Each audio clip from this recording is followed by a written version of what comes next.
Education में एक comparison भी बहुत आ गया है, ठीक हम्म। है?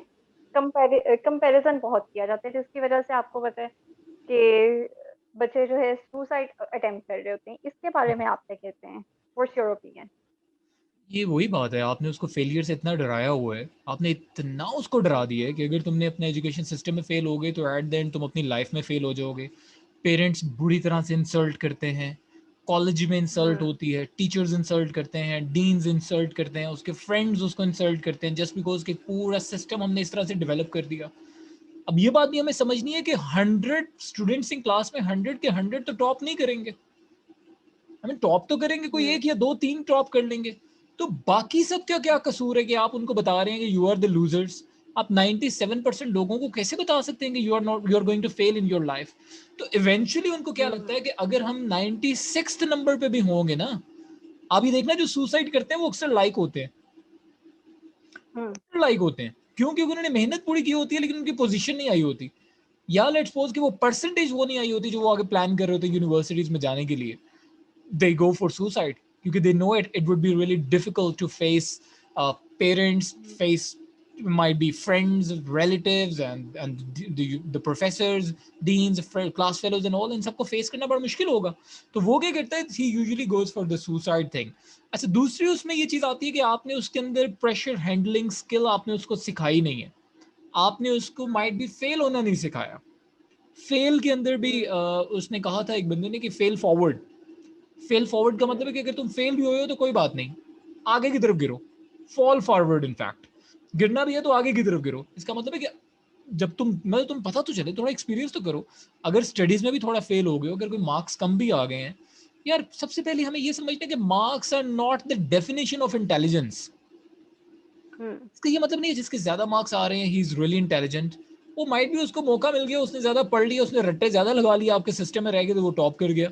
और एक दूसरा बंदा जिसको रट्टा लगाने का टाइम नहीं मिला लेकिन उसको कॉन्सेप्ट बड़ा उसका क्लियर है, वो माइट भी मार्क्स ना ले, तो वो उसके मार्क्स बड़े एवरेज आते हैं, लेकिन माइंड भी उसका जो एक विजन है, उसका जो एक माइंडसेट है वो बहुत ब्रॉडर हो चुका हुआ है।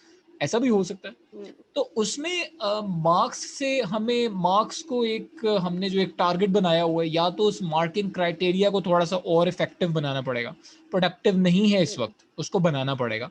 उसके लिए आपको एक बहुत ज़्यादा ब्रेनस्टॉर्मिंग की ज़रूरत है, पूरी पॉलिसी चेंज करने की ज़रूरत है, पूरे सिस्टम को रिवाइज करने की ज़रूरत है, चेंजेस लेकर आने की ज़रूरत है कि आप एक इफेक्टिव मार्किंग सिस्टम निकालें जिस तरह जो आपको बड़ा एक अच्छा इवैल्यूएट करे, जो सिर्फ मार्क्स तक लिमिटेड ना हो बल्कि उससे हट के भी आगे जाके हो। और बच्चे को भी ये समझाने की ज़रूरत है कि यार अगर तुम्हें हुँ, कोई कॉन्सेप्ट समझ नहीं आया, पहले आपने उसको कॉन्सेप्ट समझ नहीं आया, उसको हुँ, पूछने पे आपने रुकावट रखी हुई है कि तुम पूछ नहीं सकते। सिली क्वेश्चन तुम क्वेश्चन में हुँ, क्लास में कर नहीं सकते, करोगे तो टीचर तुम्हें एक शट अप कॉल देगा, class fellows will start laughing at you. Exactly. ये सब चीज़ें आपने डेवलप की हुई हैं। हुँ, तो ये सब चीज़ें जो हैं इसकी एक वजह बनती हैं। एक तो ये कि आपने जो टॉपर सिस्टम है उसको थोड़ा-सा मतलब आप उसको मॉडरेट करें। इतना ज़्यादा आपके टॉपर्स हुँ, कहाँ जाते हैं जी? आप हर साल देखते हैं मैट्रिक में बच्चे ने जनाब हुँ, पता नहीं आई डोंट नो लाइक 1150 में से मार्क्स हैं कि 1050 में से मार्क्स हैं, तो वो उसने 1050 लेट्स सपोज उस 1050 में से उसने 1048 लिए हुए हैं, 1040 मार्क्स ले लिए हैं। उसके बाद वो कहाँ जाता है जी?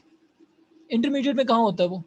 और उसके कितने मार्क्स आते हैं? वो क्या कहाँ पे रोल मॉडल बन के हमारे सामने आता है कि यार ही इज दैट गाय जिसने 2010 में उसने टॉप किया था। ये 2011 का टॉपर वो है, वो 12 का टॉपर है, वो 13 का टॉपर है। कहाँ है वो?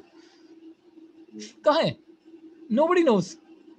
कहाँ या तो आप हुँ, उनको एक बड़ा रोल मॉडल बनाकर दिखाएं, तो बच्चों के अंदर भी ये पूरी एक लगन आए कि यार हमें टॉप करना है, क्योंकि it's a clear cut shortcut of getting successful. लेकिन ऐसा है नहीं है, क्योंकि हमारा सिस्टम ऑब्सोलीट एंड ऑल। तो हमें सबसे पहले बच्चों को ये दिखाना है, समझाना है कि यार it's fine to get average marks, it's fine to live an average life might B.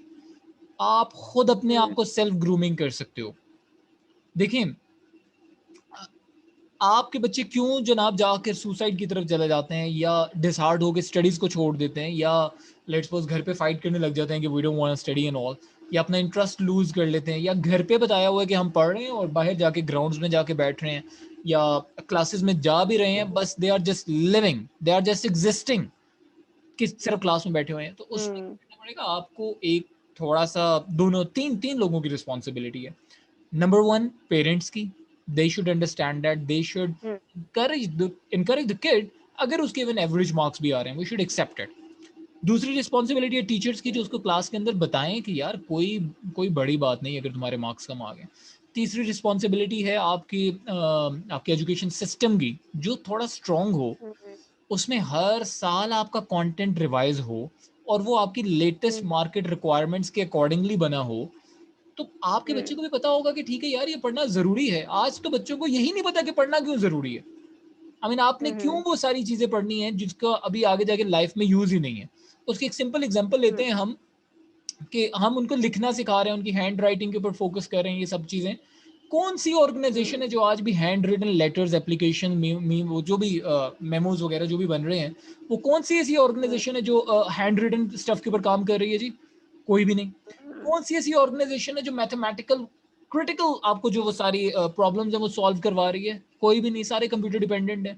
तो आप उनको किस चीज़ के लिए प्रिपेयर कर रहे हैं? कौन सी ऐसी आपकी ऑर्गेनाइजेशन है जो आपको, there are so many things जो आप उनको पढ़ा रहे हैं, you are just keeping them busy but not productive. हुँ, तो ये सब हुँ, चीजें एज अ होल, प्लस ये कि आपने अपने बच्चे को इतना डराया हुआ है, इतना डराया हुआ है कि आप वो कुछ भी नहीं कर सकता अपनी लाइफ में। आप उसको कहते हैं कि अगर तुमने खेल भी लिया तो तुम, it's a waste of life. तुमने टीवी देख लिया, it's a waste of life.